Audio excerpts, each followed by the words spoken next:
பாருங்கள் இடிமுரசு டிவி. இது உண்மையின் முரசு. உள்ளூர் செய்தி முதல் உலகச் செய்திகள் வரை உடனுக்குடன் அறிந்திட இடிமுரசு டிவிக்கு சப்ஸ்கிரைப் பண்ணுங்க. குளித்தலை ஊராட்சி ஒன்றியம் பொய்யாமணி, இனுங்கூர், குமாரமங்கலம், ராஜேந்திரம் ஊராட்சிகளில் 93 லட்சம் மதிப்பீட்டில் திட்டப்பணிகளை எம்எல்ஏ மாணிக்கம் தொடங்கி வைத்தார்.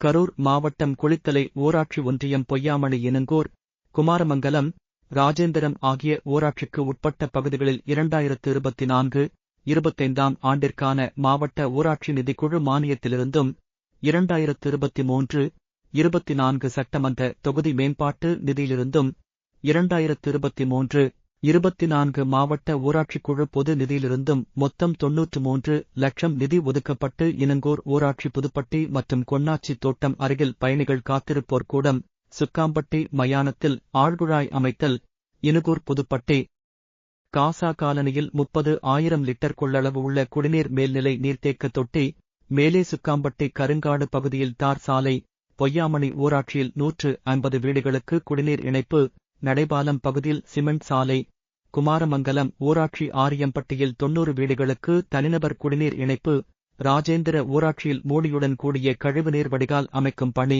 பரளி ஆதிதிராவிடர் காலனியில் சீரணி அரங்கம், பாலாந்தூர் பகுதியில் புதிய சாலை பணிகளுக்கு நிதி ஒதுக்கப்பட்டு அதற்கான பணிகள் தொடங்கப்பட்டது. இந்நிகழ்ச்சிக்கு எம்எல்ஏ மாணிக்கம் தலைமை வகித்து அனைத்து ஊராட்சிகளிலும் திட்டப் பணிகளை தொடங்கி வைத்தார். இதில் மாவட்ட ஊராட்சி குழு துணைத் தலைவர் தேன்மொழி தியாகராஜன், வட்டார வளர்ச்சி அலுவலர் ராஜேந்திரன், குளித்தலை மேற்கு ஒன்றிய செயலாளர் தியாகராஜன், ஒன்றிய கவுன்சிலர் சங்கீதா பூபதி, ஊராட்சி மன்ற தலைவர்கள் வைபுதூர் பெரியசாமி, இனுங்கூர் ஒன்றிய பொருளாளர் ரங்கநாதன், அன்பு செல்வம், ரஞ்சித்குமார், கூப்பிரெட்டிப்பட்டி மாயாண்டி, பழனிச்சாமி, சுப்பிரமணி, ஒந்தாம்பட்டி ராஜேந்திரன், பொய்யாமணி ரவிவர்மா, கோபால், ராஜேந்திரம் ஊராட்சி கோபால், சச்சின், கார்த்திக், ஹரிகிருஷ்ணன், பரளி குமார், செந்தில் வேலன், மருதை, சின்னதுரை, மணிகண்டன், பரளி தங்கமணி, பாலாந்தூர் ஒன்றிய கவுன்சிலர் சங்கீதா பூபதி, பழனிச்சாமி, லோகேஸ்வரன், ஐடிவின் அமுல்ராஜ் மற்றும் கிளைக்கழக நிர்வாகிகள், ஊர் பொதுமக்கள் பலர் கலந்து கொண்டனர்.